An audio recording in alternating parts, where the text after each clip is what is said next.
just share some slides. Where's my slide? I can't find my slide.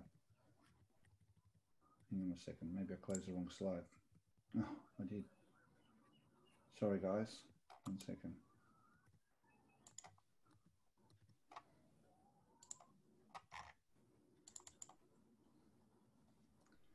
Okay, I'm just sharing now.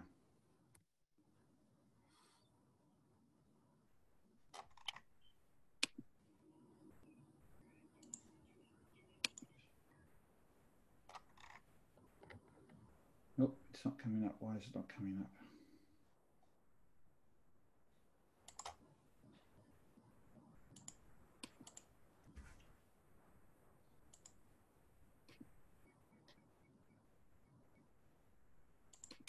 There we go. I'm sorry. Here we go. Okay, it's posting now.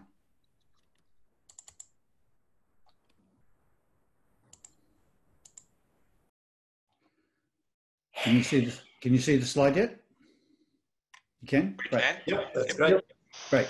So in terms of the culture, so one of the things we do is just show the collective culture. You can see that each week it's pretty similar. It's a little different to last week.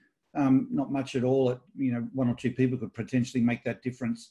But the thing that's really good that I like to see is that we've got representation of all 8 directions.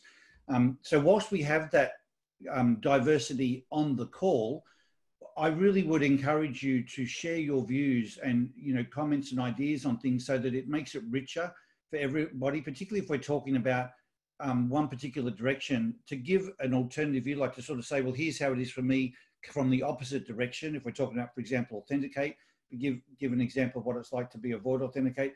That perspective, we always find even in our group sessions with clients and so on, when people hear from someone who's the opposite to them, it's really rich in value. So I really encourage that as we go through today.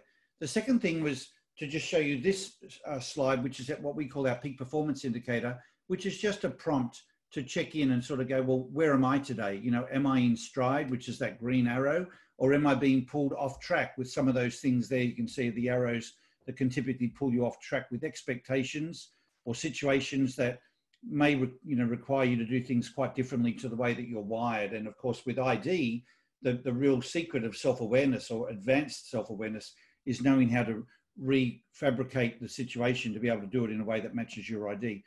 But today, I just wanted to stop on this slide for a second, because at the end of the day, as I prepared for today, it occurred to me the whole reason that we started these webinars was to help people stay true to themselves through the COVID crisis.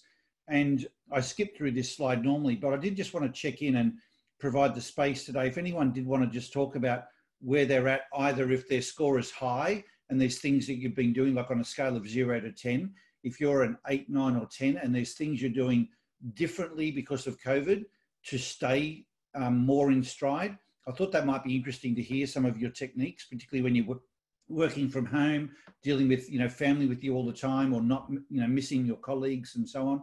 Or if someone had a lower score, just what was going on for them. And, you know, if you wanted to just get a little bit of coaching on it, I'm happy to do that as well. So I just wanted to stop here for a second and just ask the question, you know, does anyone have a score that they'd like to comment on? So just ask yourself, what is my score from 0 to 10 today? What's that number that comes up for me? 10 being that you're completely in stride, a 1 being that, you know, you're struggling to get out of bed to get going. What's your number? And then once you have that number, it's just one that comes up. There's no right or wrong. It's just whatever that voice is inside you. Is there something you'd like to share about it, including even if you're suffering some symptoms like health symptoms because of the stress you might be under from being out of stride, just sharing what's going on there with you as well, whether they be, you know, symptoms of stress and illness, or whether you're actually finding a real boost in energy because you're particularly in stride right now. It'd be good to hear that.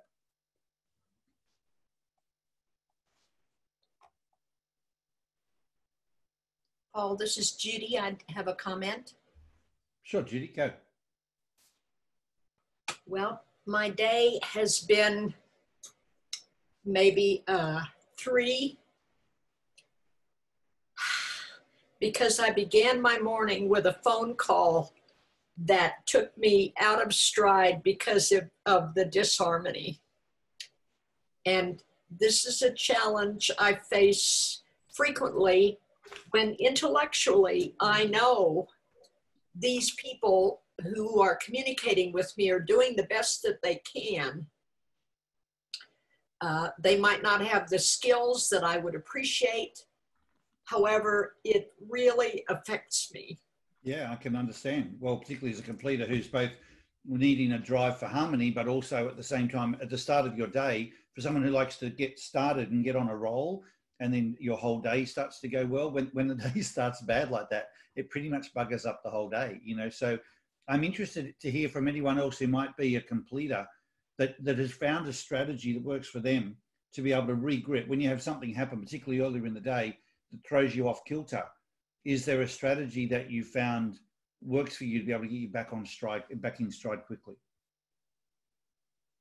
that you can share with Judy?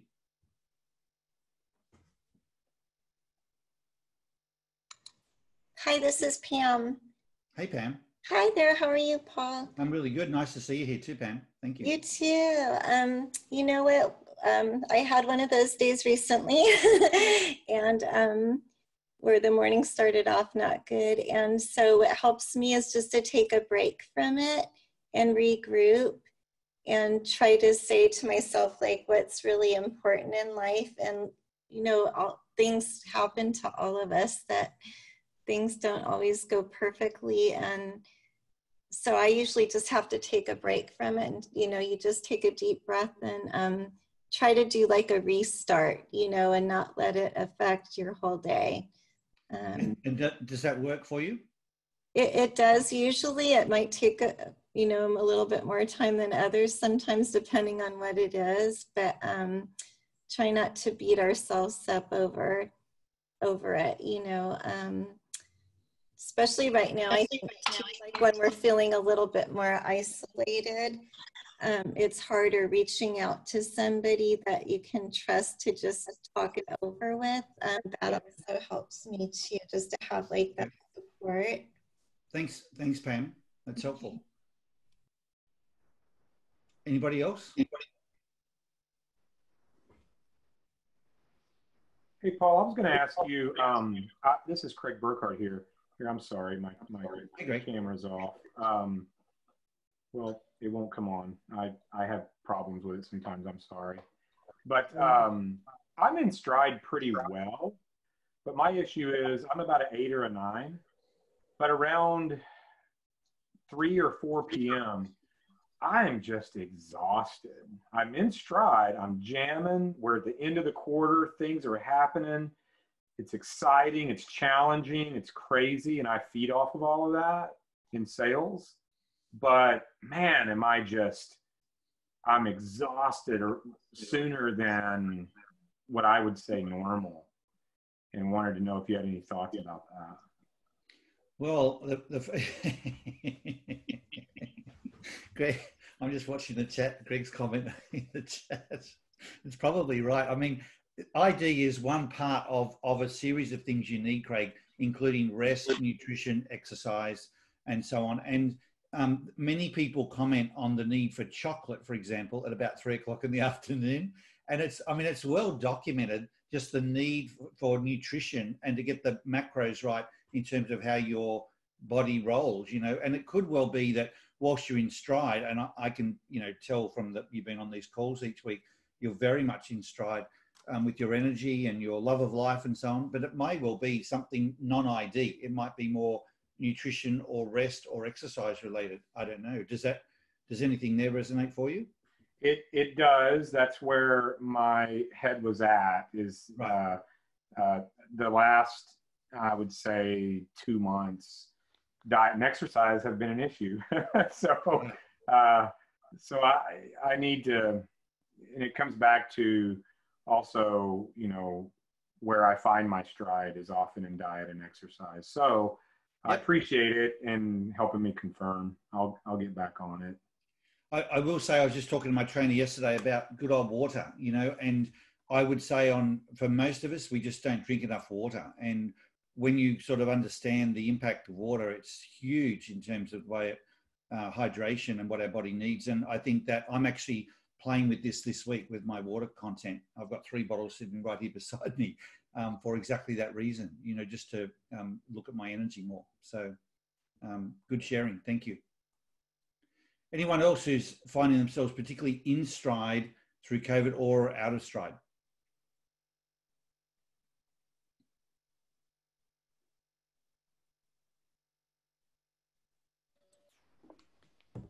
Paul, it's Gail here, my 4229. I would have thought with the lack of interaction with people and everything else that I would have been not in stride, and I'm actually really enjoying it, which I'm quite surprised. I guess it's just that I somehow kind of positive everywhere. So if I'm at home, not at the office, well, I'll get my kicks out of talking to people and human interaction in different ways. Spend a lot of time on the phone and Zooming, and that just seems to do it for me. Well, and it's a surprise. It's new. You know, all of those things add to the excitement, Gail, that you thrive on. So yeah, I can understand. It might be interesting a year from now to have the same conversation. You might be ready for the next change, you know. But I can see why you'd, and good on you for finding the positives in it all. I agree. It's funny. Like Linda's on the call, Linda Harris, but we kind of made a pact too. Instead of like before we would just Zoom each other, she will get on the phone and call each other in person, or, you know, instead of like text messaging or email, we, like our team, the EA team, were like making more of an effort to actually pick up the phone and talk to each other and hear each other's voices. And I know for me, that's huge to have like that connection. Yep. Just a people person too. So that's helped me a lot. Thanks, Pam. Yeah, the reason I'm focusing on it is there's been a fair bit of noise in the last week, at least, I'd say, on the fatigue factor around COVID now. You know, when it first happened, there were a lot of changes and we all took it seriously and everyone was coming to grips with it. And now with the relapses that are occurring around the world, even in countries like Australia where we were doing pretty well, there's a lot of concern now about, firstly, just the disease itself or the virus itself, and, you know, who's being impacted and the strategies that we need to employ. But there's also the concern around how long will it go on for, and it's maybe not going to be as short term as what, when I say short term, I think most of us in March were thinking it's going to go through to September and maybe July. And so, you know, we'll say July, but we know we might be signing up till September.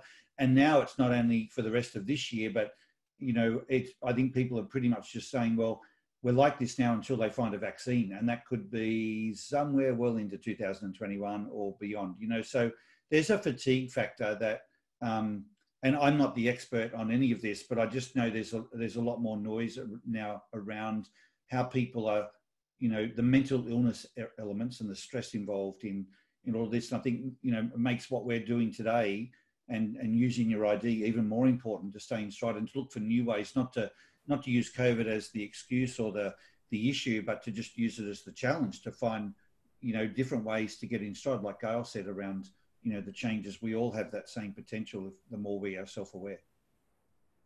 Paul, there is something that we use with our clients, which is, I call it the what do I do when I don't know what to do strategy. Yep. And we just go through each of the drives, and you find, starting with your largest drives, and you find a way of putting that back. So for complete, it's like, okay, well, what is in control? What is in harmony? What is working? And we get a baseline. It might be an interesting exercise to do later, to go through each of the drives and give them their, what do I do when I don't know what to do strategy? And it's like a first aid kit. And so when the worst is the worst, you go, okay, hang on. Like for me, go be useful somehow. Just get moving. For my wife, it's settle down, get Greg out of the room and fix something. You know, it's like, so it's a great exercise, and it's for these bringing yourself back up the peak performance indicator.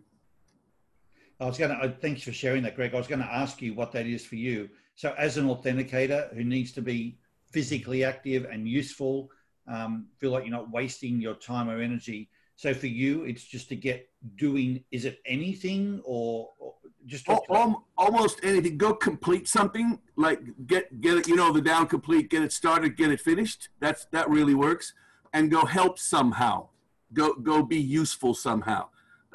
Freddie can maybe add hers on as well, because she's my twin here. So that's right. Freddie, you relate to that? You're on mute, by the way, but do you do anything different to that, or does that resonate for you too? I really relate to that, and it is about doing something that makes a difference for someone else, something useful, and it really it can be a very small thing, but that makes a difference in my day if I can do that. So I'm along with Greg. That's good. Thank you for sharing. Hey, Linda, I just saw on your, here you go. It's safe. I just saw your comment in the chat around the fatigue factor with COVID, and you find it exhausting. What do you do? Have you got strategies yet that you can, given your improvised drive and the need for positivity, have you got things that you do? Because I know you are doing pretty well at the moment, but I can appreciate the strain it must be as well with all the people you're supporting. I'm just wondering whether you have them to use that you could share, or would it help you to get something? I think for me, like Pam said, I have to step back and I have to reset and just think about how lucky I am to have a job right now, how lucky I am to be on a team, working with a team that I genuinely care about. But it's this whole thing is very, very hard for me. And I need to be more consistent about how I stay in stride, I think. What is it that's changed that makes it harder? Like what's either missing for you, or what's changed that you're noticing is? Well, I would say here in the United States, the closer we get to the election, the more things are heating up. So I have to stay off Facebook now. You mean the negativity? Yes, it's incredibly negative. And then I try not to watch too much news. I have to hide from it. So these are great points. So Linda's ID is 6427, for those of you who don't know Linda, and or 6347. There you go. Sorry, must have changed. But the need for positivity is a really, like Greg said before, for an authenticator, the need to help and be useful is key. The need for positivity, and you heard Gail say before, as a 9 improvise, she, because she can see the positives, it keeps her going. So conversely, when you are surrounded by the opposite, like if Greg was surrounded by a lot of wastage and, saw a lot of vandalism and that sort of thing, for example, would be incredibly negative and pull him out of stride. For an improviser, when you're surrounded by a lot of negativity, even if some of the things you're doing are positive, the net is it's just going to suck the life out of you. And so one of the things, I can see all these improvisers nodding, and one of the things I would implore you to do is what COVID is doing, and situations like this, is it means we've just got to get more intentional. Some of these things came to us as a bit of a gift before. Like if you're working in a really positive environment with great people and a nice bright office, lots of success around you, then those things sort of came to you maybe more automatically. And I mean, you worked for your career to make them happen, but day by day, those things may have been more automatic. And now you've got to bring the positivity in really intentionally. If that means, thinking about how you structure your day, who you talk to, who you don't talk to avoid the negativity, limiting some of those calls. I would say one of the things I'm noticing in my, coaching calls and even my own work is how intentional you have to be to stay in stride in times of crisis and when all these things are happening around you. So positivity for the improvisers, thinking about both who have I got around me that's positive, but equally, and probably I'd say even more importantly, where are the negative energy forces and how do you limit those? That's really important. And if it's things like Facebook because of the election and so on going on, then yeah, absolutely. I'd say limit that, as Linda suggested. One of the biggest things for me is with positivity is who you're talking to. Who are the people, if you looked at your day yesterday and said, what are the interactions I'm having, and who are those people that are really positive, and who are the people that are negative? How do I take them, or how do I limit that negative interaction? That's a really big strategy towards staying more in stride. Okay, anybody else? Maybe one more before we move on. If anyone's got anything they want to share around staying in stride, particularly if you've got a different ID. One add-on, Paul. Someone just sent me a private message, and through that little bitty conversation, I felt a shift because I was able to share something with her I did this morning. And so it's, it seems that what we need to do is identify what our needs are right now, more deeply than ever. Can you share what the strategy was, Judy, to help others? Well, she heard me. Number one, Laura is her name. She heard me, and she empathized with me and said that she hoped things got better. And I told her that I talked with my chiropractor about this morning, and that was very helpful. And he gave me a couple of things to do, like just, and I think we've talked about it here, is what is the next right thing to do? And he reminded me of that. And that felt really good. So what I'm seeing is I need more listening. I live alone, so listening is not something that's highly available, at least listening without somebody understanding or telling me what to do. So I'm thinking about this, and I'm going to create a solution for it. That's fantastic. Judy, so you said listening. I think, do you mean empathy? Like someone who not only listens, but really gets you and shares that empathy? Is that what you mean? Yes, who gets me? That's very, very, very important for me. If I feel gotten, that's like 90% of it.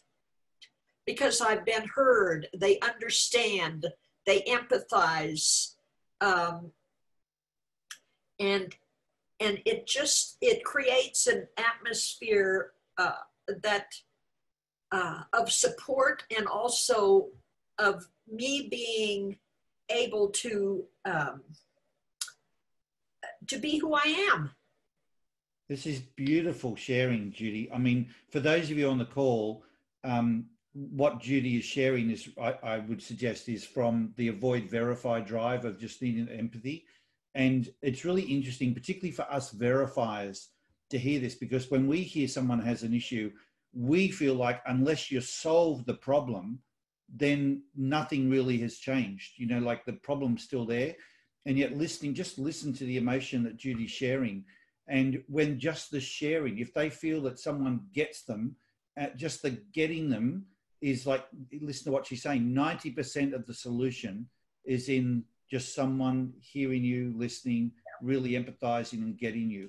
And I don't know whether anyone else on the call who's an avoid verifier could validate that for Judy, that really is the essence of it for them too.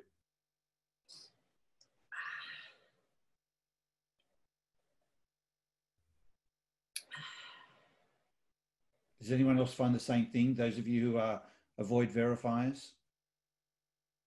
Is it that profound for you, is what I'm asking? Yes, Paul, it's Gail again. I find that too. Just having someone say, yes, I don't even need to go any further, whereas verifiers are trying to solve what's happening, and I'm fine, I've moved on. Right. So, yes. So yeah, it's very, very much about being heard.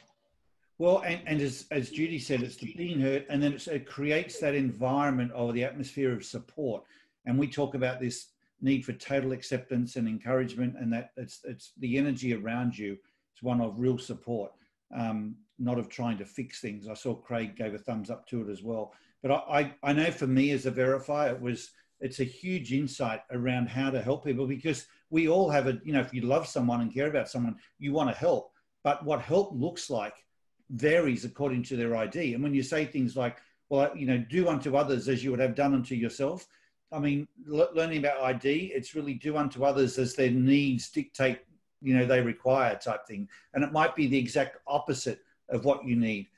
For a verifier to just listen and do nothing but be empathetic, that's really hard for a verifier to do, because there's this drive in you that wants to then go the next step and solve the problem.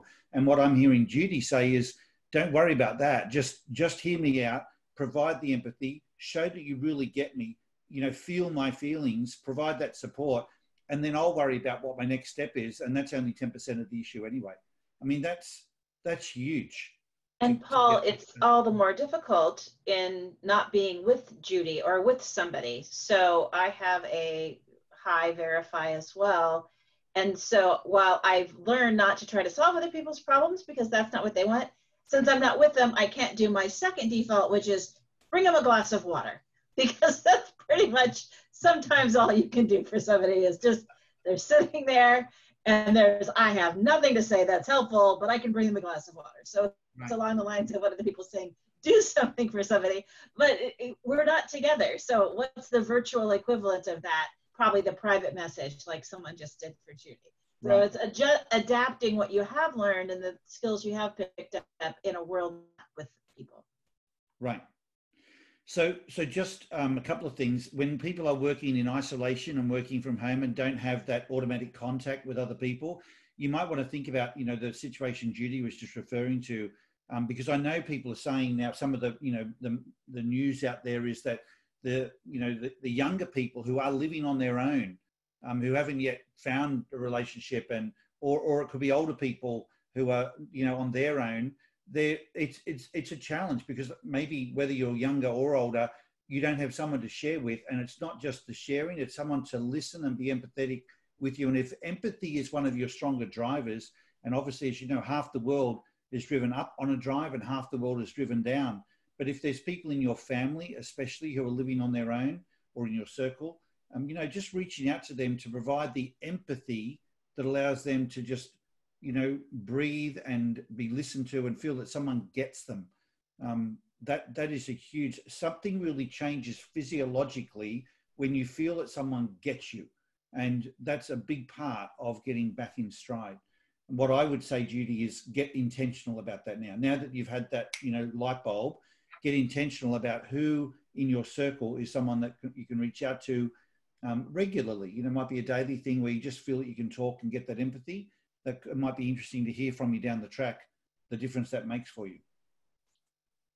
My experience has been that those people are few and far between. There seem to be more people, and I received a huge gift today when you talked about it's the verifiers who want to fix it. Right. Huge gift for me. I understand more now. Oh, that's the deal. And so I don't know exactly what I'm going to do, but I will do something to provide support for myself, and I imagine in the meantime for others as well. So I often use the analogy that when someone's in a place where they're out of stride, if you just can get to a place where you feel like, in your case, that someone gets you and you feel more confident, and you will figure it out yourself. Or if you just get, like, when 90% of the problem is solved for you by just feeling someone gets you, you still got, brain and instincts and a desire to want to get out of stride. It's like someone just saying, it's over here, and you can then figure out how to get over there. You just needed some space, some mental space to regroup and be able to go again, and the empathy provides that. So great job to you, and of course to Laura and to others who have shared around this. Can I just add something here? I'm part of another group, and we send each other love through the ether. And the way we do it is simply just to stretch out your arms towards the camera. So I'm just going to demonstrate. And you just wiggle your fingers.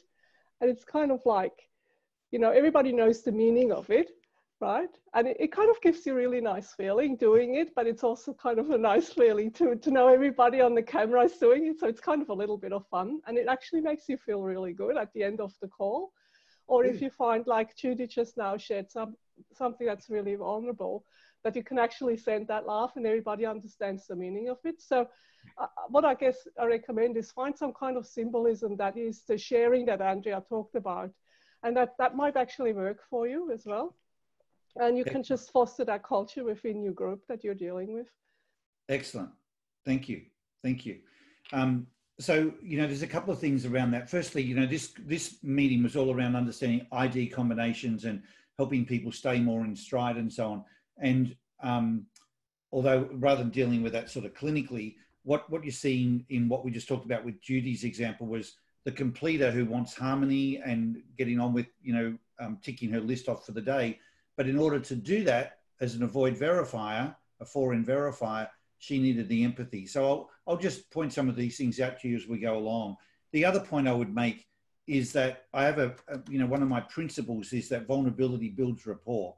And so Judy, by, you know, sharing really authentically and vulnerably, not only builds a rapport amongst herself, you know, or for herself in the group, and I can see from some of the chats, people already reaching out and showing their support to Judy, which I think is just lovely. You know, the way everyone here is part of a family and a community to support each other, staying in stride. But it also builds rapport amongst each other, you know, and gives to each other. And I would just encourage you, those of you who at times feel scared and concerned about being vulnerable, if you do it from a place of authenticity, it always, always, always builds rapport and leaves you and everyone around you in a better place. So I'd really encourage that. Okay, anything anyone else wants to share? So I'd like to move. Hey, Steve, are you okay if we have the I did email you earlier today. Are you okay if we have the conversation we started to have there a couple of weeks ago? Yeah, sure. So Steve Blunt, everybody, is a good friend of mine and has known me and ID for, Steve, how long did we go back? Is it like 15 years? It's a fair while. Probably 16. Yeah. So Steve, Steve worked with your dad, Mike Hudon, just so that you know, years ago at Cisco. And, you know, we had a long history at Cisco and did some exciting things, but Steve volunteered a couple of weeks ago to be one of the people that was open to some coaching around being in stride or getting back in stride after a challenging last few years. Various things have happened professionally and personally that have really pulled Steve out of stride. And Steve's ID is 4348. So down on the first 3 drives and a strong improvise. And I actually did have a picture of it here. I'll pull it up as we start talking. And Steve, I might just let you add some context, but what I'm going to do today with Steve is do some live coaching that hopefully provides some learning and insight for those of you who are both similar to Steve, but also just even with a totally different idea, it might give you insights about different instincts that are helpful to you and people around you as well. And I'll do that as a way of also showing the combinations and how they work together. So Steve, you just want to add some context to what you like some coaching on and maybe anything about the past you'd like to share as well? We'll get into That's very quickly just to introduce myself. Hi, everyone. I'm based in Melbourne. I rang Paul. Yeah, as Paul said, we've known each other for a fair while, and I rang Paul after one of the last sessions when he talked about these coaching sessions to just say to him, because I particularly believe in this idea of being in stride. I've been out of stride, I would say, for about 13 years, both professionally and personally. And just to share, some of the context around that, professionally, I had an opportunity to move to the US. That was where I met Stephanie's dad, Mike, and as part of my career growth, and the expectation was things had gone particularly well in Australia, and this was sort of my career trajectory. I ended up owning a transformation program, and for anyone who's ever run a transformation program, that's always a difficult journey, but it basically took my career sideways. And all of a sudden I found myself, off the Christmas card list of a number of very senior executives, because I was working for, senior VPs and EVPs. And it was a very public failing, and there was a huge review, and I had to sit in front of, hundreds of people and a peer group where, everybody picked apart what could have been done differently or better, and so on and so forth. And I absolutely take my responsibilities for that. But I always sort of believed that everybody in the team showed up to do their best they possibly could. But ultimately, you know, the project failed and it had my name on it. And some of my very best mentors suddenly, you know, weren't ringing. At the time, I had a wonderful boss who, you know, said to me, the best way here, Steve, is to get back on the horse. And so I ran a series of other projects, you know, which went pretty well. But after 5 years in California, we decided to come home, mainly because both of our fathers, my wife and I, had fathers who both had cancer. So we had that sort of next period, which was, you know, two fathers who sadly passed. And for me, there was always that, gee, we went to the US on this incredible journey as a family because it was leading somewhere, and we came home and you know, the world was a very, very different place. And then it was sort of compounded when our daughter, we have 3 children who are now all adult children. You know, our middle daughter, we found out she was struggling very badly with her mental health. And we've been on a 6-year journey with that, right to the edge on a number of occasions. And I should say she is now in a great place. And so after 6 years of that really not only having a huge impact on her, but, you know, huge impact on us as a family unit, she's in a great place. She now, you know, has a job. She's at university. She's an artist. She's a talented artist. And so there's a bit of context. You know, I've sort of summarized a long period of time in a short period. But basically, it's had me out of stride. It's absolutely had me out of stride. So as we've been having some of these workshops, and I haven't been able to attend all of them, this whole idea of how do I find my way for me and for my family to get back in stride is what I've really been working on. Now, the good thing for me, and I'll just wrap this up, Paul, I finished working with a company at the end of last year, a US-based company. I was the regional director here in Australia. And I thought, well, I would take some time off over the Christmas New Year period and then, you know, pick it up again. And then, of course, COVID came along and the world changed. So what that's actually given me the opportunity to, and Paul, going back to your question earlier about, you know, how are people feeling? I'm actually feeling closer to being in stride through the COVID period than I probably have been prior to, because I'm sort of working on myself, you know, working on, you know, the things that because the family unit is coming back together and there's a lot of healing to be done, you know, I'm working on things that you know, feed me and you know, make me happy. And I'm exploring some, you know, I'm at a particular point in my career, you know, I'm 55. So there's that whole issue of, you know, 55-year-olds finding jobs, you know, particularly in the tech industry, which I'm in. So I'm exploring a number of options. I'm really excited about what those options are. So it's an interesting journey through this period. So broadly, that's the background. But this whole idea of living out of stride, you know, I am somebody who has lived out of stride for a long period, and it, you know, it's hard. It is really hard. What has been the effect health-wise on you, Steve? Have you, you know, had any health issues as well along with that?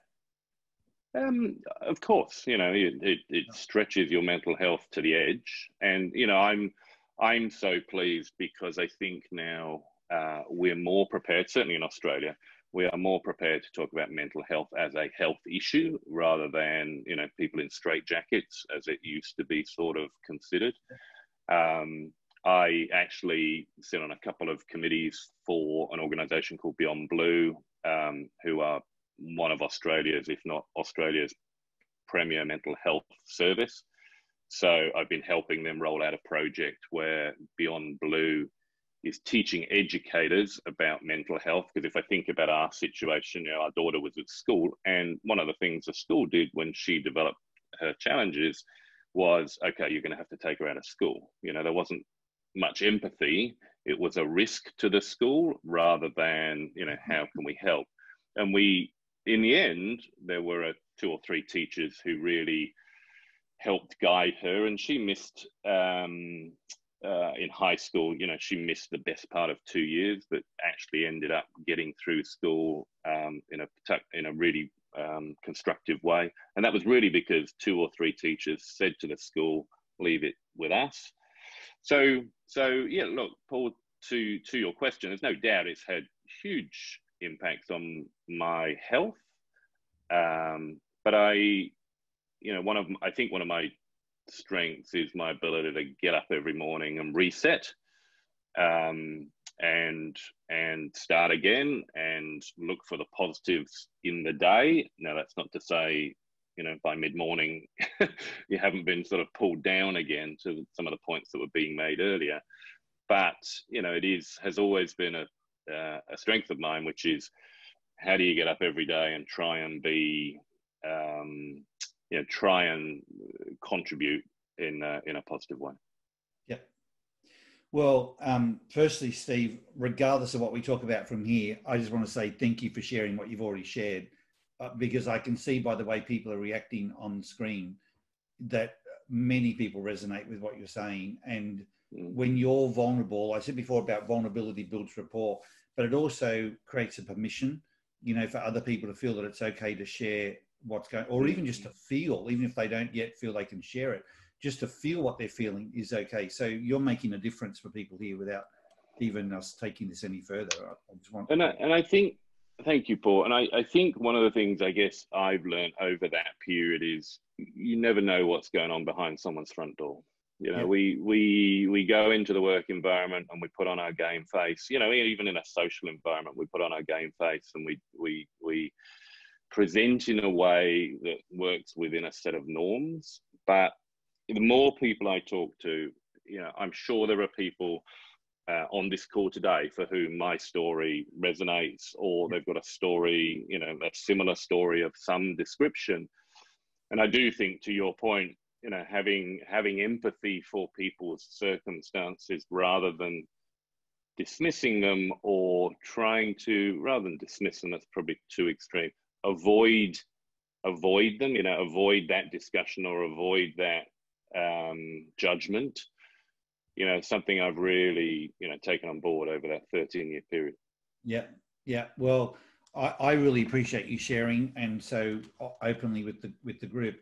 The first thing I would say is the very fact that you're talking about it, for someone with your ID as a strong improviser, the fact that you're just even talking about it is both therapeutic to you and valuable in terms of getting you back in stride. You know, when someone, given that your ID is about interaction, if you're not interacting and just bottling it up and feeling isolated or that you can't talk, that in itself is stressful.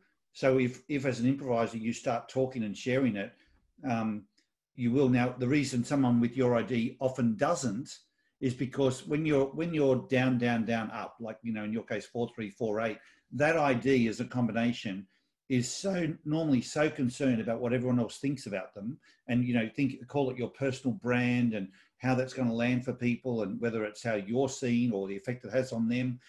So that sort of ripple effect, both what goes out to people and what comes back in terms of the effect on you, can block you from sharing. But it's a myth. It's like, it's one of those false fears that once you realize it and you go, okay, by me sharing authentically, no one's going to think badly of me. It's actually going to build rapport, and you start sharing. Honestly, it's 90% of the solution, you know.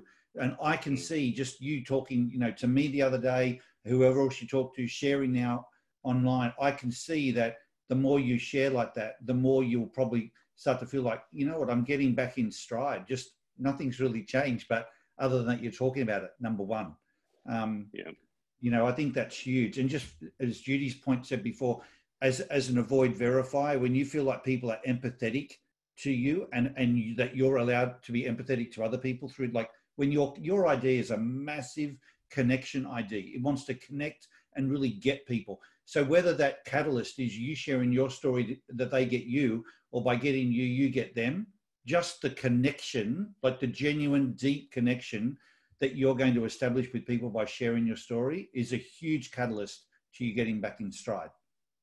So I absolutely agree with you, Paul. One thing I just wanted to bring up, I very clearly remember someone once saying to me in a business context, "You share too much." So to this point about, you know, being authentic, learning about people beyond the, you know, particularly in a business environment, beyond the, you know, what do they do in their career. You know, very senior exec said to me once, "Steve, you share too much." And that really sort of rocked me in terms of, gee, you know, being authentic or sharing to them was a real negative. For them, it was very much, you know, it's business, results, KPIs, outcomes. Yeah. I don't want to go anywhere near the, you know, who are you as a person? Well, and you know, I find it interesting in my, you know, I have the privilege of coaching some people at the top of, you know, big organizations, have made a lot of money, got a lot of status, got everything most people would dream of having in terms of what we think of as success. And yet they can personally be some of the most insecure people I've ever met, you know, and the idea of being vulnerable and authentic is so foreign to them. And their only form of security is their title, their business card, you know, their car, like the car they drive, the money they earn. And the minute those things are stripped and they're just left to being who they are, that's an incredibly scary proposition. So, you know, when I get that feedback, and sometimes I have, rarely, but sometimes, you know, I look at it and think, who's that coming from? Like, to your point about not knowing what's going on behind the front door, you know, they might be struggling with their own issues and sharing that with you. So I do what the part I do check myself on, and I think with your ID, Steve, it's worth, you know, knowing this. When you've got an improvised ID, you think best when you're talking. So sometimes it comes across as rambling to other people. You know, when they say share less, I need to distinguish in my own mind. Do they mean share less authenticity or more of what's vulnerable, or do they mean stop rambling? You know, and where I'm thinking out loud, then I know I'm vulnerable to the rambling piece, as opposed to what was the authentic sharing. The second thing I wanted to call out with you, so the empathy piece and the sharing and the connecting, having those deep and meaningful conversations, that is who you are. And if you find there are people that don't want to have those conversations, they're probably not the right people for your Rolodex right now, you know. The second piece was positivity. Like, as a strong improviser, as I heard your story, it sounded very challenging. For someone with your ID, it sounds like a lot of work. And it's not that you're shy of work, but in amongst the work, you need to have fun, laughter, positivity, big wins, you know, excitement, like, wow, you know.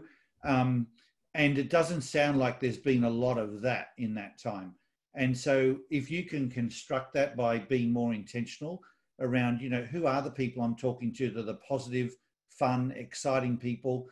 If I've got various business opportunities, are they just for making money, or are they truly things that excite me? You know, they're the ingredients that I'd suggest you be looking for to really line up with your ID and be more in stride. It's that positivity and fun. Fun is a big word. You know, if we go right back to the start of this call, when Greg was talking about what do you do when you don't know what to do, you know, the fun factor for an improviser is. Yeah. There's something in my ID report, Paul. I can't remember the sentence, but it's basically for my ID, particularly lack of fun and particularly criticism, you know, has a massive amplification effect. And I would say that is true around, you know, trauma as well. And for me, through this journey, I've been able to keep coming back to ID, to this whole idea of how to get back into stride. So whilst, you know, my that diagram for me has had some things on the extreme consistently, I've been trying to work on other things where I can go, okay, well, how do I at least get a few things back into the in stride piece? Yeah. Because I can't control some of the other things.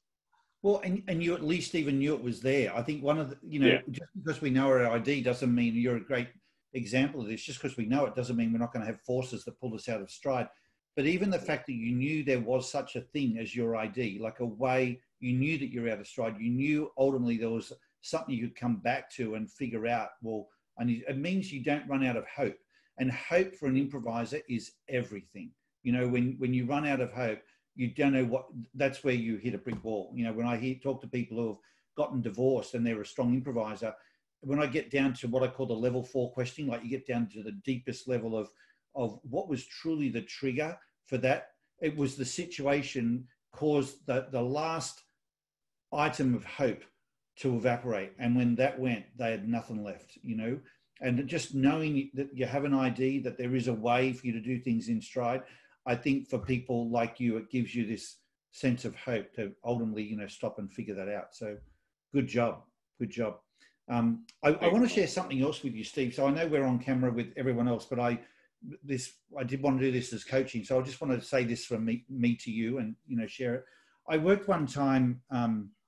Sorry, everyone else is on mute, so they can't hear you.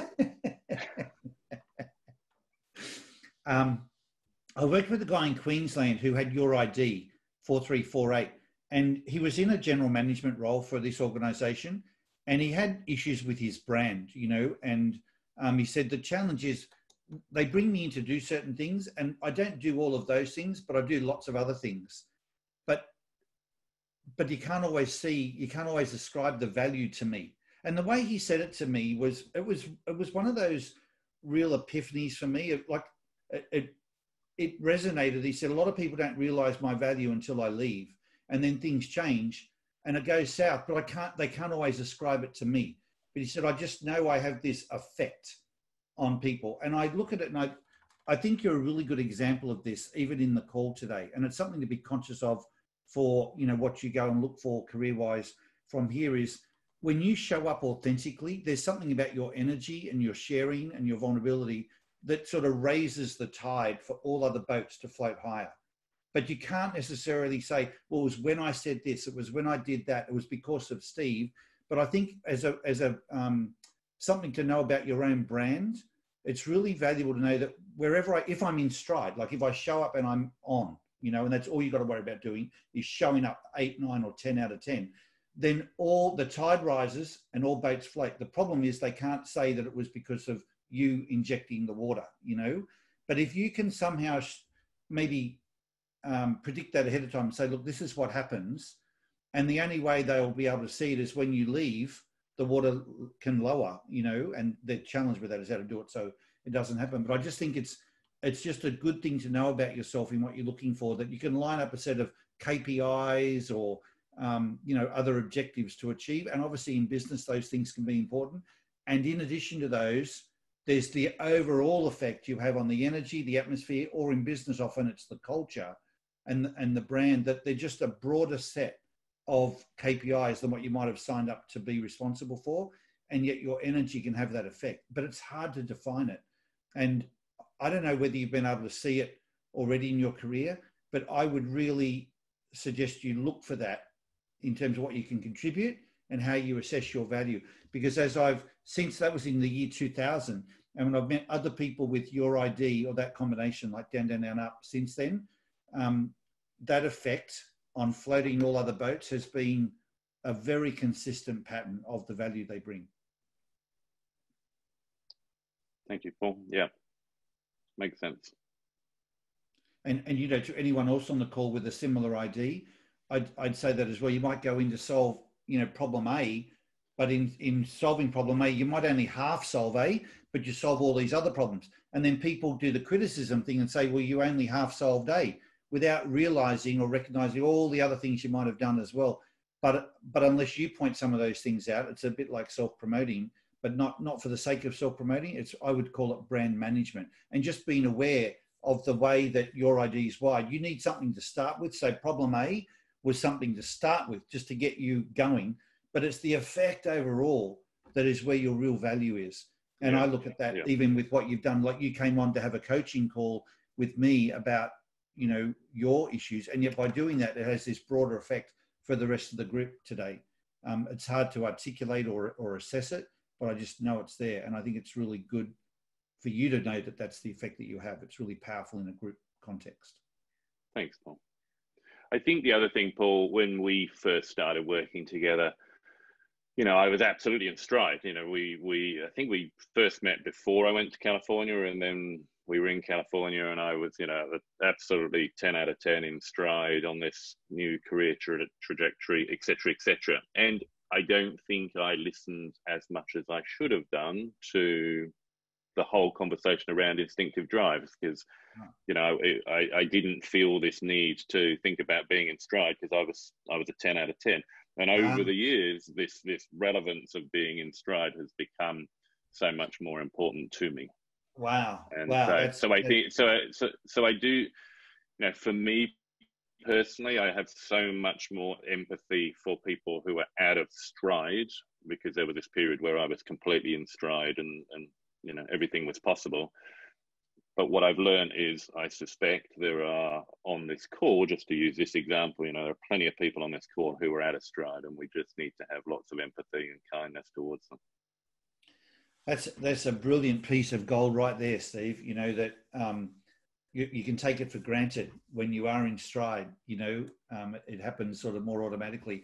You don't appreciate it until you're maybe not there. So, but at least, to my point earlier, you know it exists. You know, to then come back and look for it.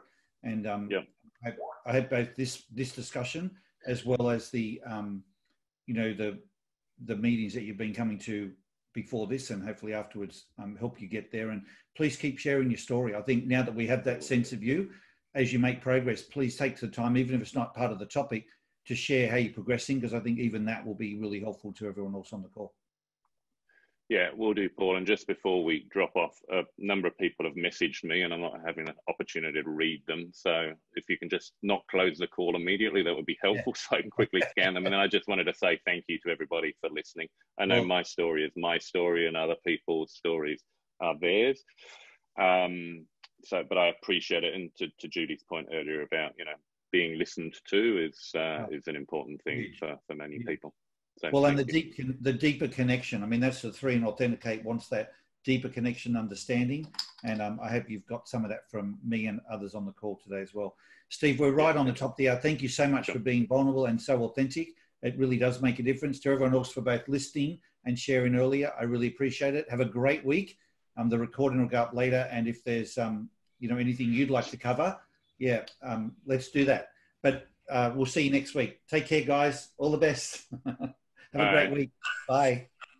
Thanks. Steve, you can save the chat. Go down to the chat. Oh, there we go. Got it. Thank you. You're welcome. I don't know where it appears, but it'll be in your Finder, or, you know, someplace on your computer. And if you can't find it, Steve, just let me know. It's Ian here. I'll send it to you. Yeah, awesome. Thanks, Ian. Thanks, Judy. Okay. No worries. Thanks, everybody. Bye.